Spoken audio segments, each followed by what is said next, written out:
Hey, beautiful ladies and fine gents. My name is Julia, and welcome to my channel, Aesthetics Made Easy. This video will be brief, just describing and giving information on what an esthetician is and what do they do and about school and things like that. So if you're interested in aesthetics um, and you're debating on what you want to do, definitely listen to this video. I'm hoping I can be as helpful as I'm hoping I can be as helpful as I think I am. And if not, leave a comment. I'm really sure I can get your answer. This is my first YouTube video, so bear with me. First question I get a lot: what is an esthetician? An esthetician essentially is a skincare therapist. Just like they have massage therapists who work on your body, the skin, estheticians work on your skin. Your skin is the largest organ on your entire body, and it requires a lot more care than people think. And not just on your face, but also your entire body. An esthetician does not prescribe medication or diagnose skin diseases. And if I see something in your skin that may feel I can't necessarily treat, I always send you to a dermatologist or give you a referral for dermatologist. Estheticians do makeup, they do facials, they do pharmaceutical grade facials, they do waxing, they do eyelashes, they do eyelash and brow tinting, some even do teeth whitening, permanent makeup, laser hair removal, photo. It's endless. They do so much. I can't even say it. They do so much. There are two types of estheticians. There's medical estheticians, and there's estheticians, and some have more advanced experience in certain things. Medical estheticians are really just estheticians who work in a medical setting. I can be a medical esthetician without being a nurse, meaning I can do injectables and things like that, but under the supervision of a doctor, I'll be able to do deeper skin treatments. Under the supervision of a nurse, I do deeper skin treatments. So those are really the two different estheticians, really. Aesthetics versus dermatology. Aesthetics is more skincare driven and really focusing on the beautification of the skin. I remember Googling aesthetics before, and it came up as someone who makes the skin beautiful. I mean, essentially that's what they do. Whether it be makeup application or skincare, the skin's going to be beautiful. We do not do hair. Not licensed to do hair. In your license, you are licensed to do hair massage and hair treatments as far as like oil and things like that, depending on your state. But you are not licensed to actually do hair, relaxers, things like that. It's just not your license. Cosmetologists do not have as many hours logged in on their license as estheticians. I've seen some sets where it's 75 hours, 50 hours, 100 hours. Really not a lot, and I'm pretty sure, and cosmetologists can really add on to this, that it's really probably didn't spend more than a day on skincare, or maybe even 2 days. I don't know, but their focus is not skincare. The schooling is shorter for an esthetician versus a cosmetologist. A lot of states do 1,500 hours, 1,600 hours, and aesthetics is really 750 hours and 800 hours I've seen, and 500 some hours I've seen. But 500 hours, that's a little shaky for me.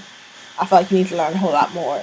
Another question: where do estheticians work? Essentially, there's an endless possibilities for where an esthetician works. Most common and probably most seen about is spas. Are spas, whether it be medical spas, wellness spas, or just your plain old relaxation spa. A lot of people have probably seen these European wax centers that pop up everywhere. A lot of those are mostly estheticians. I believe in some states they do allow cosmetologists to work there. I believe in the state of Texas, you're only licensed. I believe so. Correct me if I'm wrong, somebody. That cosmetologists are only licensed to wax above the head, or above the neck, or head above, whatever, up here. So I think that's what it is, but correct me if I'm wrong, and maybe I'm not. I don't know. Maybe I am. But I don't know a lot of cosmetologists who wax full bodies and things like that, but I'm pretty sure they can in give and taking places. Um, Another question. What is the average income? I don't know. I can't. There's no really average income for an esthetician. I mean, it really depends on yourself, first of all, your education, and where you're located at, and what services you provide. That's so much to do on how much money you're projected to make. There's some days where you may just blow out the water and meet your goals and sell tons of product and get great tips. And there's some days where you don't have nobody. There's some days where you're sitting in your spa and you're like, nobody's on my books today. I'm sure I can speak for anybody who's an esthetician or anybody who's a cosmetologist. Those days do happen, and they suck. Um, the other question is, does the school you choose for aesthetics or cosmetology doesn't really make a difference? I believe so. I've seen people who've gone to Paul Mitchell schools and Aveda schools and what's the other name of the school? There's a couple of different popular schools. And I've seen people who go to your traditional community college or just a regular beauty school outside of those brand schools. I think it does make a difference. Your skill level, probably not, because like I said, it really depends on you and your skill level. What they teach you and how they teach you does play a big part of it, I believe. Um, Especially for brand schools, product-based schools like your Veda and your Paul Mitchells, they have their own systems of doing things. Paul Mitchell has a whole cutting system, and so does Aveda when it comes to cosmetology. I'm not sure what Paul Mitchell's skin section is, but at Aveda you have it's a whole different atmosphere. When you're an esthetician, there's a whole different protocol. It's just a big difference. And from what I've seen, in my school looked better and did better things with I can't describe it, but they did a whole more professional than spas that I've seen that I even worked at one. But definitely it does play a big part. But at the end of the day, you make your license. Your license doesn't make you. You make your school. Your school doesn't make you.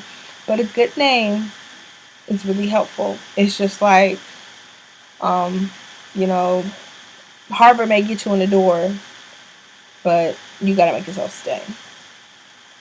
Same thing with aesthetics. You might go to Paul Mitchell for aesthetics or Veda. That might get you in the door. That might get you in the interview. But you depend on how you work and what you're gonna be like there, pretty much. Um, I didn't really have any more questions that this is just from people who I've met today. I did poll on people.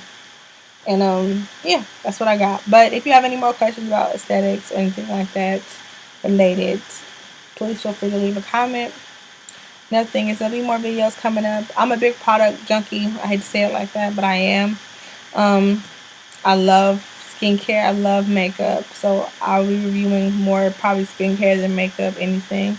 I probably won't do tutorials on makeup. Don't quote me on that because I might. It just depends. And I will be talking about different makeup brands and which ones are better for your skin. That's a big one too. So for anybody who's interested in their sex or just information, you have questions, they want answers, feel free to leave a comment, and I hope I can answer you. Other than that, wash your face twice a day, moisturize, serum, and exfoliate mask. Have a good one.